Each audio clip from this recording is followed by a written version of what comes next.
a certain group of maniacs out there whose hobby is riding roller coasters.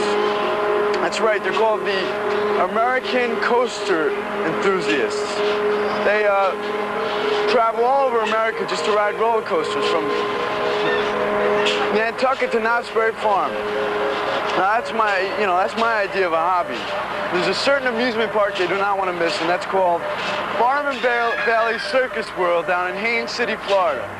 Ladies and gentlemen, children of all ages, the Feld family is proud to present Ringling Brothers and Barnum and Bailey. Welcome to the greatest show on earth!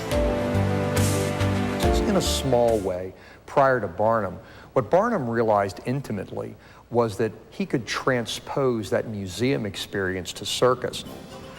Barnum, in the way he did everything, made it much bigger. The famous Ringling Brothers partnered with Barnum and Bailey in 1919 with death-defying stunts and exotic animals, changing with the times. It's been through world wars, it's been through every kind of economic cycle, and it's been through a lot of change. The circus is an amazing chapter of American culture. In its heyday, the circus, when it came to town, schools closed, businesses were let out. It was like a national holiday because the circus was here. Its arrival was a heralded event. The circus train was more than a mile long. At each stop, both man and beast alike would be unloaded, and within hours, a vacant lot was turned into a canvas city. The Ringling Brothers and Barnum and Bailey even survived what at the time was one of the biggest fire disasters in U.S. history. With the changing times came the changing public taste. During the 50s, films and television were becoming increasingly popular, which led to the decline of circus as king of entertainment. Kenneth Feld is CEO of Feld Entertainment. His dad, Irvin Feld, bought the circus from the Ringlings for $8 million back in 1967. The Feld family had many attempts at revamping Ringling Brothers and Barnum and Bailey. They got rid of the freak show. In 1971, they attempted to compete with Disneyland Florida and open Circus World. Give a special thanks to our producers, the Feld family. Many of you don't know, they saved Ringling Brothers and Barnum and Bailey 50 years ago. They gave it a 50-year lifespan. Give them credit. Over the years, the Feld sisters tried to help their father infuse the circus with 21st century sensibilities, while still keeping the show's 19th century traditions intact. But it was a balancing act that in the end, just didn't balance their bottom line.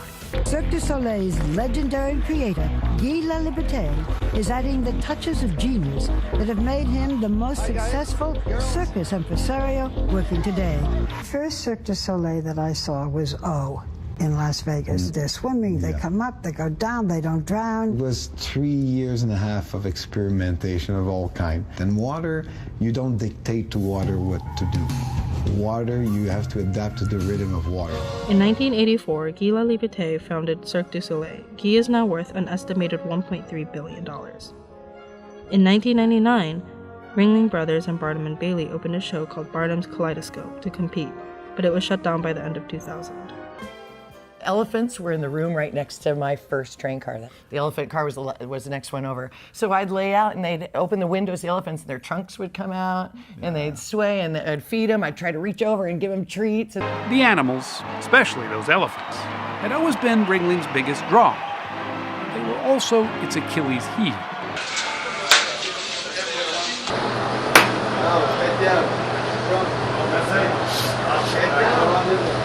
News tonight that the very animals practically synonymous with the circus are headed for their final curtain call. Officials say the public opinion of wild animals in captivity slowly choked attendance.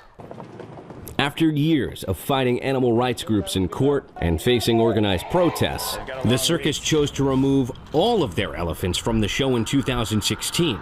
To the Center for Elephant Conservation. So those 13 animals will come and live here. We have a 2-year-old elephant and a 69-year-old elephant. So the decisions we make today will have decades of repercussions. And when they announced the closure of the show, I think everyone was just stunned. A fact of modern life that brought the mighty Big Top to its knees. Without a doubt, it was the toughest business decision that we've made, and we made it together as a family.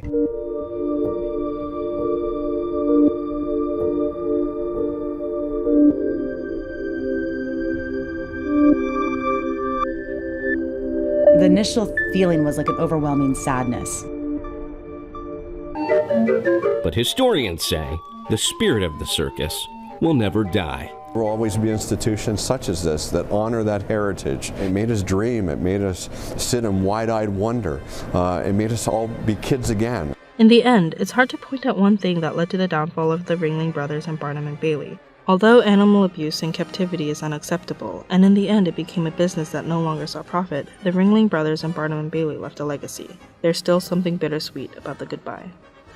The circus isn't dying, it's just this particular show is coming to an end. I stand here in the tradition of great ringmasters who have gone before me, who still continue this grand, beautiful, spectacular tradition. We want to say thank you, thank you, thank you. You've just witnessed the final presentation of this American treasure, this American icon, Ringling Brothers and Barnum and Bailey. Now in forevermore, the greatest show on earth. And please enjoy and celebrate the greatest show on earth one last time.